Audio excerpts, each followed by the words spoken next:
اعوذ باللہ من الشیطان الرجیم بسم اللہ الرحمن الرحیم السلام علیکم ورحمۃ اللہ وبرکاتہ۔ عزیز طلباء، لیکچر نمبر 23 ہے اور ہمارا یہ لیکچر بھی پچھلے ہی لیکچر کا تسلسل ہے۔ اس کا تیسرا حصہ موضوعاتی مطالعہ میں سے جو پہلا موضوعاتی مطالعہ ہے قرآن مجید کی جو متعلق سبق ہے، اس میں 3 چیزیں تھیں: تعارف، حفاظت اور تیسری ہے فضائل۔ تعارف بھی آپ سمجھ چکے ہیں، حفاظت بھی آپ کے سامنے بیان ہو چکی ہے، آپ نے اس کو سمجھ لیا ہے۔ آج ہم جو چیز سمجھنے جا رہے ہیں وہ ہے فضائل۔ فضائل جو ہے، سب سے پہلے تو پتہ ہونا چاہیے فضائل کسے کہا جاتا ہے۔ اب آپ سے سوال کیا جائے کہ قرآن مجید کے فضائل لکھیں، تو آپ اس کا تعارف لکھنا شروع کر دیں، آپ اس کا حفاظت لکھنا شروع کر دیں۔ تو اب سب سے پہلی جو بات ہے، آپ کو یہ پتہ ہونا چاہیے کہ فضائل کیا ہوتے ہیں۔ فضائل جو ہے لفظ فضیلت، فضیلت کی جمع ہے فضائل، یعنی قرآن مجید کے جو فضائل ہیں، قرآن مجید کی جو حفاظت اور فضائل ہیں، تو اس کے متعلق آپ نے دیکھنا ہے۔ فضائل پڑھیں گے ہم، قرآن مجید کے فضائل کیا ہیں۔ تو اس سے پہلے لیکچر نمبر لکھنا میں بھول گیا ہوں، تو لیکچر نمبر آپ نوٹ کر لیں، یہ لیکچر نمبر 23 ہے۔ لیکچر نمبر کیا ہے؟ 23 نمبر لیکچر ہے 23، اور یہ لیکچر ہے قرآن مجید کے فضائل کے متعلق۔ قرآن مجید کے فضائل کیا ہیں، یہ چیز سیکھنے سے پہلے سب سے پہلے ہمیں پتہ ہونا چاہیے فضائل کسے کہا جاتا ہے، قرآن مجید کی فضیلت کیا ہے، قرآن مجید کا مقام کیا ہے، قرآن مجید کا درجہ کیا ہے، قرآن مجید کی عزت کیا ہے، قرآن مجید کی وجہ سے قرآن مجید پڑھنے والوں کو، اس پر عمل کرنے والوں کو، اس کی ہدایات کو سمجھنے والوں کو کیا مقام ملتا ہے۔ تو یہ چیز اس سبق کا حصہ ہوگی۔ تو ہم چلتے ہیں پہلے مشقی سوال کی جانب۔ تو مشقی سوال جو ہے وہ یہ ہے، فضائل قرآن پر نوٹ لکھیں۔ اب آپ نے یہ بات سمجھ لی ہے کہ فضائل کسے کہا جاتا ہے، اب آپ نے نوٹ لکھنا ہے۔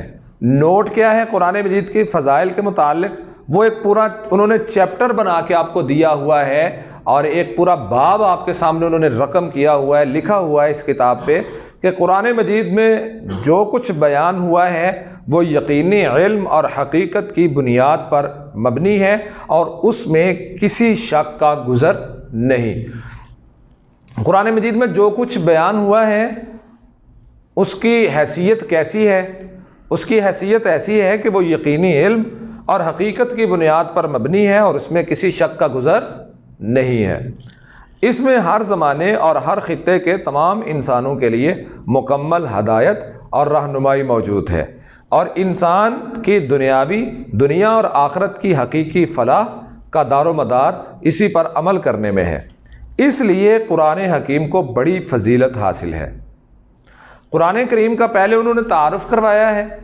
فضیلت بیان کرنے سے پہلے آپ کو کتاب کا تھوڑا سا وہ تعارف پیش کر رہے ہیں کہ قرآن مجید کے جو علوم ہیں وہ حقیقت پر مبنی ہیں، ان میں کسی قسم کا شک نہیں ہے، اور پھر اس کے بعد وہ کہتے ہیں ہر دور کے انسانوں کے لیے یہ دنیا اور آخرت میں کامیابی کا بہترین ذریعہ ہے، اس لیے اسے بڑی فضیلت حاصل ہے۔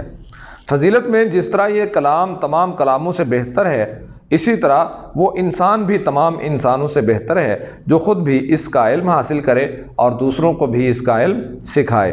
ارشاد نبوی ہے، تم میں سے بہتر وہ ہے جس نے قرآن سیکھا اور سکھایا۔ خیرکم من تعلم القرآن وعلمہ۔ تو مسلمانوں میں سے سب سے بہترین لوگ کون ہیں؟ مسلمانوں میں سے سب سے بہترین لوگ وہی ہیں جو یہاں پہ بیان کیے جا رہے ہیں۔ سوچنے والی بات نہیں ہے، یہ آپ کو پتہ ہونا چاہیے، اور اس بات کو اپنے پلے سے باندھ لیں کہ رسول اللہ صلی اللہ علیہ وسلم نے فرمایا ہے، تم میں سے بہتر وہ ہے جس نے قرآن سیکھا اور سکھایا۔ اس لیے ہمیں چاہیے قرآن پاک کا علم حاصل کرنے کی طرف سب سے زیادہ توجہ دیں، اور اس کے لیے کسی طرح کی محنت سے دریغ نہ کریں۔ یہ قرآن مجید کو پڑھنے والے کی فضیلت ہے۔ قرآن مجید کی فضیلت تھی تو پڑھنے والے کو مقام ملا کہ جو اسے پڑھے گا، پڑھائے گا، وہ دنیا کا بہترین فرد ہے، دنیا کا بہترین مسلمان ہے۔ قرآن کریم کی تلاوت بڑی نیکی ہے۔ اب قرآن کریم کے فضائل شروع ہو رہے ہیں۔ قرآن کریم کی تلاوت بڑی نیکی ہے، اس کے ایک ایک حرف کی تلاوت پر 10 نیکیاں ملتی ہیں۔ قرآن مجید کے ایک ایک حرف پر کتنی نیکیاں ملتی ہیں؟ 10 ایک ایک حرف پر 10 نیکیاں۔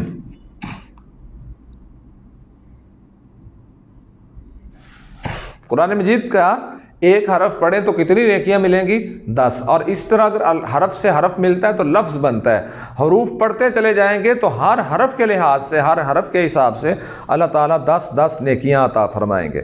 اس پر عمل کے نتیجے میں دنیا اور آخرت دونوں میں عزت و سرفرازی عطا فرماتا ہے۔ اللہ تعالیٰ اس پر عمل کے نتیجے میں اللہ تعالیٰ دنیا اور آخرت دونوں میں عزت اور سرفرازی عطا کرتا ہے۔ اس پر عمل کے نتیجے میں انسانوں کو کیا حاصل ہوتا ہے؟ اس پر عمل کے نتیجے میں اللہ تعالیٰ دنیا اور آخرت دونوں میں عزت اور سرفرازی عطا فرماتا ہے۔ آپ کے سامنے یہ سوال آ سکتا ہے، قرآن مجید پر عمل کرنے سے اللہ تعالیٰ کیا عطا فرماتا ہے؟ کیا عطا فرماتا ہے؟ تو اس کا جواب آپ کے سامنے ہے کہ اس پر عمل کے نتیجے میں اللہ تعالیٰ دنیا اور آخرت دونوں میں عزت و سرفرازی عطا کرتا ہے۔ اس سے منہ پھیرنے والے ذلیل و خوار ہوتے ہیں۔ تاریخ گواہ ہے کہ مسلمان جب تک قرآن کی تعلیمات پر عمل پیرا رہے، دنیا میں غالب رہے۔ دنیا میں مسلمانوں کے غلبے کی وجہ کیا تھی؟ مسلمان جب تک دنیا پر غالب رہے تو اس کی وجہ کیا تھی؟ اس کی وجہ قرآن کریم کی تعلیمات پر عمل پیرا رہنا تھا۔ جب تک مسلمان قرآن مجید کی تعلیمات پر عمل پیرا رہے، دنیا پر غالب رہے۔ جب انہوں نے اس کی طرف سے غفلت برتی تو عزت سربلندی سے محروم ہو گئے۔ یہ بات رسول اکرم صلی اللہ علیہ وسلم نے پہلے ہی ارشاد فرما دی تھی کہ اللہ تعالیٰ بہت سی قوموں کو اس قرآن کی وجہ سے سربلندی عطا فرمائے گا اور بہت سی دوسری قوموں کو اس سے غفلت کی وجہ سے گرا دے گا۔ قومیں کس وجہ سے تباہ ہوتی ہیں؟ قومیں کس وجہ سے عروج پکڑتی ہیں؟ ایک ہی وجہ ہے، قومیں قرآن مجید کو پر عمل کر کے دنیا میں عروج پکڑتی ہیں، عروج پا جاتی ہیں، عزت پاتی ہیں، اور جب قرآن مجید کو قومیں چھوڑ دیتی ہیں، غفلت برتتی ہیں تو وہ تباہ و برباد ہو جاتی ہیں۔ یہ کس نے فرمایا ہے؟ پیارے پیغمبر حضرت محمد صلی اللہ علیہ وآلہ وسلم نے۔ اس لیے ہمیں چاہیے کہ ہم قرآن پاک کی تلاوت کریں، اس کو سمجھیں اور اس کی تعلیمات پر عمل کرنے کی کوشش کریں۔ بنیادی سوال ہم سے یہ ہے کہ قرآن کریم کی فضیلت پر آپ نے نوٹ لکھنا ہے۔ تو فضیلت میں بڑی چیزیں آتی ہیں۔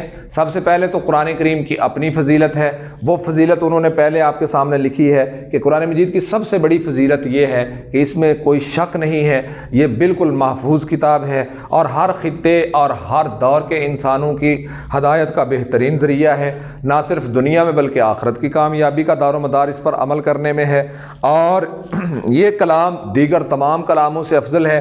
جیسے یہ کلام دیگر کلاموں سے افضل ہے، ویسے ہی اس کلام کو یاد کرنے والا، پڑھنے والا، عمل کرنے والا، آگے بیان کرنے والا وہ بھی سب سے افضل ہوتا ہے۔ تو اس ضمن میں نبی کریم صلی اللہ علیہ وآلہ وسلم کا فرمان ہے کہ تم میں سے بہتر وہ ہے جس نے قرآن سیکھا اور سکھایا۔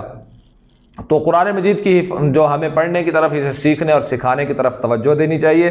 تو قرآن کریم کے اپنے فضائل یہ ہیں کہ قرآن کریم کی تلاوت کرنا بڑی نیکی ہے۔ قرآن کریم کا ایک ایک حرف پڑھیں تو 10 نیکیاں ملتی ہیں۔ قرآن کریم کو پڑھنے کی وجہ سے، قرآن کریم پر عمل کرنے کی وجہ سے اللہ ہمیں عزت اور سرفرازی عطا کرتا ہے، روزی عطا کرتا ہے، غلبہ عطا کرتا ہے، اور قوموں کے عروج کی داستان جو ہے وہ قرآن کریم پر عمل کرنے میں ہے۔ اللہ رب العزت ہمیں قرآن کریم پڑھنے کی توفیق عطا فرمائے اور قرآن کریم پر عمل کی توفیق عطا کرے۔